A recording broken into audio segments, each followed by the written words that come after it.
జై శ్రీరామ్. విఘ్నేశ్వరుడికి వందనాలతో రవిగాడి అడ్డా స్వాగతం ప్లేలిస్ట్ వింటున్న శ్రోతలకి స్వాగతం. ఈ వారం episode number 26. Title Behara Shivayya Sushilamma గారి పెళ్లి ముచ్చట్లు. ఇంతవరకు జరిగిన కథ. మా అక్కయ్య అడిగిన ప్రశ్నకు సమాధానంగా మా అమ్మ మా నాన్నగారు బెహరా వెంకట రమణారావు గారి బాల్యం, నల్లగార్లపాడు, తెనాలి విశేషాలు, మా నాన్న చదివిన తెనాలి మున్సిపల్ హై స్కూల్ విశేషాలు, మా పెదనాన్నగారు పూజ్యులు బెహరా వెంకట శివప్రసాద్ గారికి తెలంగాణ నల్లగొండ జిల్లాకు చెందిన చందుపట్ల వాస్తవ్యులైన సుశీలమ్మ గారికి ఇచ్చి వివాహం నిశ్చయం కావడం, చందుపట్ల వైభవం గురించి చెబుతూ ముగించాను. ఇక ఈ వారం ఎపిసోడ్లోకి వెళ్తే, నారపరాజు వారి కుటుంబం బెహరా బ్రదర్స్ని తీసుకొని తెనాలి నుంచి నరసరావుపేట వరకు ట్రైన్లో, ఆ తర్వాత ఎడ్లబడిలో నల్లగార్లపాడికి చేరుకున్నారు. బెహరా వారి ఇంట్లో పెళ్లి సందడి. బెహరా వారి ఇంటి సంగతి ప్రస్తావన వచ్చింది కాబట్టి ఓ విషయం చెప్పాలి. ఆ రోజుల్లో బెహరా వారి ఇల్లు చాలా విశాలంగా ఉండేదట. లంకంత ఇల్లు అన్న సామెత ఆ ఇంటికి వర్తిస్తుందట.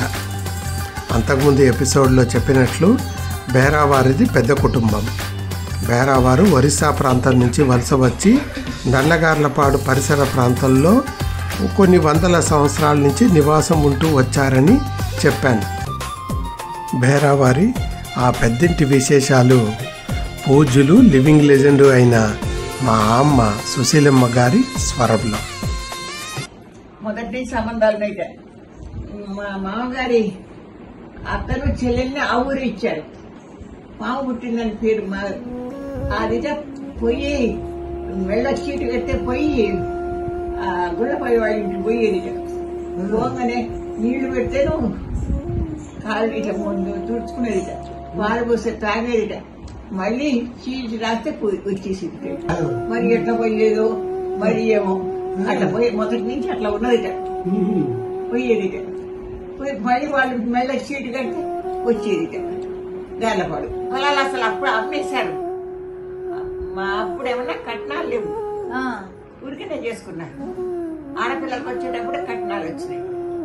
పెద్ద ఆవిడ 5 రోజులకు పెళ్లి చేశారు. మా పెద్ద అప్పుడు మొదట్లో అందరు కలిసి ఉన్నారన్నమాట. తర్వాత ఏరుపడ్డారు. ఏరుపడ్డ తర్వాత అన్నపూర్ణమ్మ పెళ్లికి అమ్మారు, సీతారామ పెళ్లికి అమ్మారు, చివరికి అచ్చమ్మ పెళ్లికి ఇల్లు అమ్మారు. పెద్ద ఇల్లు.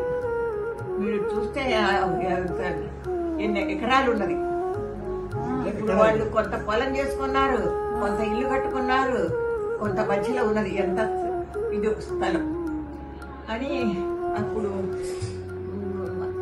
బామ్మ నాకు ఆడపిల్లల పెళ్లిళ్ళు కాలేదు అప్పటికి. ఇప్పుడే ఎక్కడ లేవు ఆడపిల్లల దగ్గర, మగపిల్లల దగ్గర పోయి ఉండేది నేను. నాకు ఇల్లు అమ్మారని చెప్పి ఏడుస్తుండే. నేను కొనిపెట్టాలి అమ్మా మీ నాన్న 400 పెట్టి ఇల్లు 400 పెట్టి ఇల్లు కొనిపెట్టాడు. చిన్న ఇల్లు ఏముందిలే, ఒకటే బారుకి.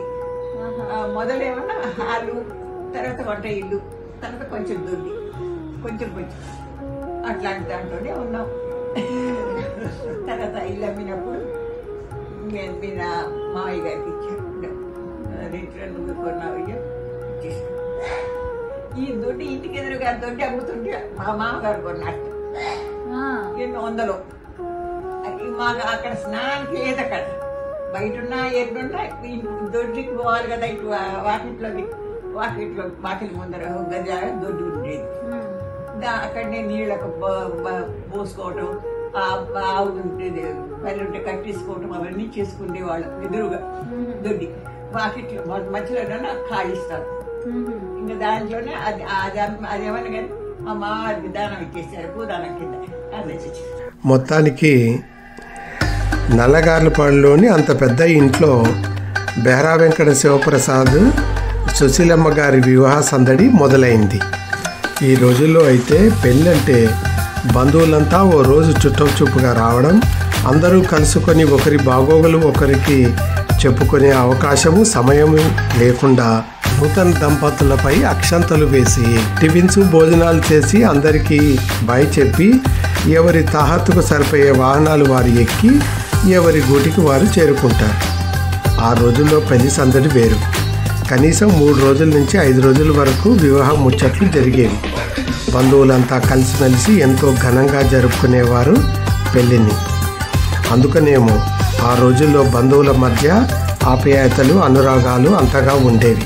ఇక్కడ కట్ చేస్తే బేరావారి కుటుంబము తమ బంధుమిత్రులందరినీ కలుపుకొని నల్లగార్లపాడు నుంచి తెలంగాణలోని నల్గొండ జిల్లాలో గల చందుపట్ల గ్రామంలో గల మంతని వారి కుటుంబంతో బియ్యం అందుకోవడం కోసం ఎడ్ల బండి మీద బయలుదేరారు. ఆ రోజుల్లో ఇప్పట్లాగా బస్సులు గట్రా అందుబాటులో లేనట్టుంది. పల్నాడులో కృష్ణానది ఈవల దాకా బండ్లు కట్టుకొని వెళ్ళారట. కృష్ణానది దాటాక పెళ్లివారి కోసమని తెలంగాణ వైపు చందుపట్ల గ్రామం వాళ్ళు ఎడ్ల బండ్లు సిద్ధంగా ఉంచారట. ఆ ఎడ్ల బండ్లలో బేరా మొగపెళ్లి వాళ్ళందరూ మొత్తానికి చందుపట్ల గ్రామం చేరారు. అంతకుముందు చెప్పినట్లు మధ్యతరగతికి చెందిన మంతన వారికి వివాహం భారం కాకుండా గ్రామంలో స్థితిమంతులు అంతకుముందే బంధుత్వం ఉన్న గుండ్లపల్లి వారు పెళ్లికి సంబంధించిన ఏర్పాట్లు చేశారట. బేరావారిని గుళ్ళపల్లి వాళ్ళు పెళ్లికూతురు తండ్రి మంతన పుల్లయ్య శాస్త్రి గారు రుక్కినమ్మ గారును సాధారణంగా ఇంటికి ఆహ్వానించి పెళ్లి ఘనంగా చేశారట. పెళ్లి నాటి విశేషాలు మా అమ్మ సుశీలమ్మ గారి స్వరంలో. అంతే. అప్పుడు మీ పెదనాన్న ఏం చేసేవాడు, బస్సుల మీద ఉండేవాడు. సరేలేమన్నారు, ఇచ్చారు, చేశారు. వాళ్ళ పెత్తనం చేశారు. మా అమ్మ కాస్త తెలివి తక్కువ. ఆమె నిలబడి పాప పెళ్లి చేసింది. సరిపోయింది. ఇప్పుడు నా పెళ్లికి బేబీ పుట్ల సరస్వతి అక్కేమన్నా కానీ 3 నెలల పిల్ల పెళ్లికి. ఎండాకాలం అని ఆమె రాల. తక్కిన వాళ్ళందరూ వచ్చారు కానీ పెళ్లికి ఏముంది, బండి కట్టుకొని రావటమే. బండి మీద వాళ్ళ బండి నుంచి కృష్ణ దాకా బండి. కృష్ణ దాటిన తర్వాత మా ఊరు వాళ్ళు పంపించిన బండి. ఇక్కడ దాకా బండి, మళ్ళీ అక్కడి నుంచి అటువంటి. ఆ రోజులు కృత దంపతులు శ్రీ బేరా వెంకట శివప్రసాద్ గారు సుశీలమ్మ గారిని పెద్దలు అందరూ ఆశీర్వదించారు. అప్పటికి అంటే మనం మాట్లాడుకుంటోంది 1945వ సంవత్సరం అన్నమాట. అప్పుడు మా అమ్మ సుశీలమ్మ గారికి 12 సంవత్సరాలు, మా పెద్దనాన్న బేరా శివప్రసాదరావు గారికి 18 సంవత్సరాలు వయసట. అంటే వారిది బాల్య వివాహం. ఆ రోజుల్లో బ్రిటిష్ వారు 1929వ సంవత్సరంలో ప్రవేశపెట్టిన చైల్డ్ మ్యారేజ్ రిస్ట్రెయింట్ యాక్ట్, అదే శారదా యాక్ట్ అమల్లో ఉన్న నైజాం పాలనలో ఉన్న చందుపట్లలో దాని ఉనికి లేనట్లుంది. కాకపోతే బాల్య వివాహం చేసుకునే ఆ రోజుల్లో బాల్యంలో ఉన్న పెళ్లి కూతురు యుక్త వయసు వచ్చే వరకు పుట్టింటిలోనే ఉండి తర్వాత అత్తవారింటికి సారెతో పంపే ఆచారం ఉండేదట. ఆ ఆచారాన్ని అనుసరించి పెళ్లి ముగించుకొని మగపెళ్లి వారు బెహరా కుటుంబం వాళ్ళు చందుపట్ల నుంచి ఆడపెళ్లి వారికి వీడ్కోలు చెప్పి పెళ్లివారు కుదిర్చిన ఎడ్ల బండిలో కూర్చొని కృష్ణానది వైపు ప్రయాణం సాగించారు. ఆ ముందు రోజు పెళ్లి కార్యక్రమం ముగించుకొని మరోజు ఉదయమే ఆడపెళ్లి వారి ఆతిథ్యం పుచ్చుకొని బయలుదేరినట్లున్నారు. కృష్ణానది ఒడ్డు చేరేసరికి మధ్యాహ్నం అయింది. పిల్లా పాపాలతో బయలుదేరిన బెహరా కుటుంబము చల్లని చెట్టు నీడ చూసుకొని బండ్లు ఆపి విశ్రాంతి తీసుకున్నారు. ఆడపెళ్లి వారు కట్టించిన తిరుబండారాలతో భోజనం ముగించుకొని చందుపట్ల వారి ఆతిథ్యము మర్యాదలకు ఎంతో మురిసి అక్కడ దాకా తన వెంట వచ్చిన గుండ్లపల్లి మంతన వారికి వీడ్కోలు చెబుతూ తమ ఊరు నల్లగార్లపాడుకు తప్పక రావాల్సిందని ఆహ్వానించి అప్పటికే కృష్ణానదిలో సిద్ధంగా ఉన్న పడవలు ఎక్కి ఆవలిగుట్టకి ప్రయాణం సాగించారు. కానీ విధి విచిత్రమైంది. చుట్టపు చూపుగా నల్లగార్లపాడుకు వెళ్దామని అనుకుంటున్న గుళ్ళపల్లి వారు తర్వాత కాలంలో ప్రాణాలను అరచేతిలో పెట్టుకొని ఆడవారు పిల్లల్ని తీసుకొని మారువేషాలు వేసుకొని ఉన్న ఆస్తి పొలాలను వదులుకొని తమ సొంత ఊరు చందుపట్లను వదిలి ఎక్కడో పల్నాడులో ఉన్న నరసరావుపేటకు వలస వెళ్ళవలసిన పరిస్థితి ఏర్పడుతుందని కల్లో కూడా ఊహించి ఉండరు. ఎండాకాలమేమో కృష్ణలో నీళ్ళు ఎక్కువగా లేదు. పడవ నెమ్మదిగా కృష్ణమ్మ ఒడిలో తేలుతూ పోతూ ఉంటే చల్లని గాలి. సాయంత్రం కావస్తోందేమో. పెళ్లి సందడిలో అలిసిన బెహరావారు కునుకుపాట్లు పడుతున్నారు చాలామంది. కాకపోతే అందరి పరిస్థితి ఇలా ఉంటే పడవలో ఓ మూల కూర్చున్న కొత్త పెళ్లి కొడుకు బెహరా వెంకట శివప్రసాద్ గారి పరిస్థితి ఇంకోలా ఉంది. పెళ్లి కూతుర్ని సరిగ్గా ఒక్కసారి కూడా చూసింది లేదు, మాట్లాడింది లేదు. కొంతమంది ఇళ్లలో పెళ్లికి ముందు పెళ్లి చూపులు వంటి కార్యక్రమాలు ఉంటాయట.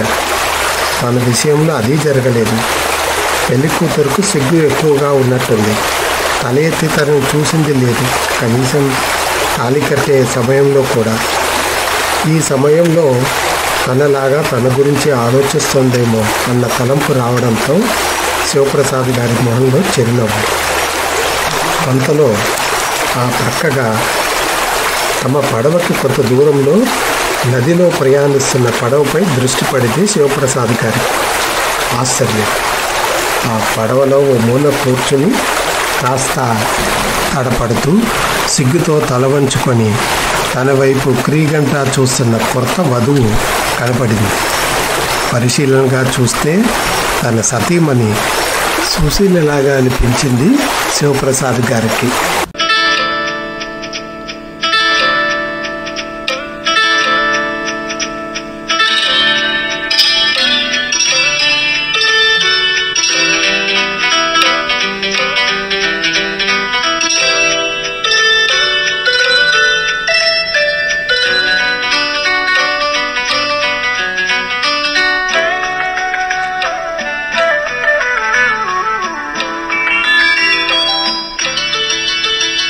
ఏదు ఏదు అన్నది మసక మసక వెలుతురు గూటి పడవలో విన్నది కొత్త పెళ్లి కూతురు.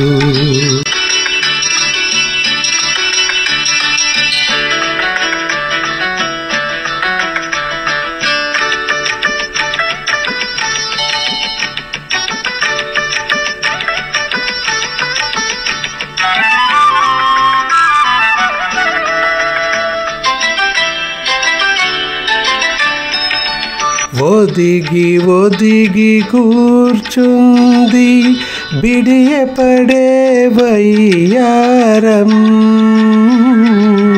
ముడుచుకునే కొలది మరి మిడిసి పడే సింగారం. సోయగాల విందులకై వేయి కనులు కావాలి. ఏదు ఏదు అన్నది మసక మసక వెలుతురు గూటి పడవలో విన్నది కొత్త పెళ్లి కూతురు.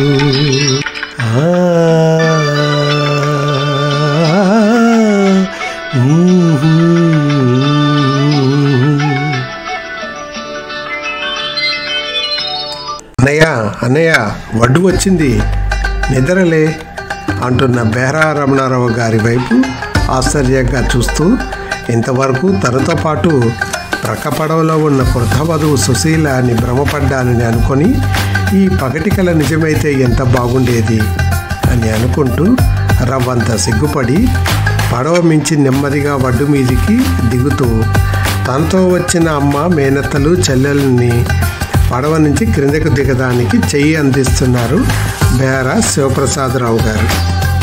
మొత్తానికి మగపల్లి వారైన బెహరా వారి బంధువర్గం కృష్ణలో పడవ దిగిన తరువాత అంతకుముందు నల్లగార్లపాడు నుంచి తెచ్చుకున్న ఎడ్ల బండ్లు వీళ్ళకు రాక కోసం ఎదురు చూస్తున్నాయని గమనించి ఆ బండ్లు ఎక్కి నల్లగార్లపాడు వైపు ప్రయాణం సాగించారు.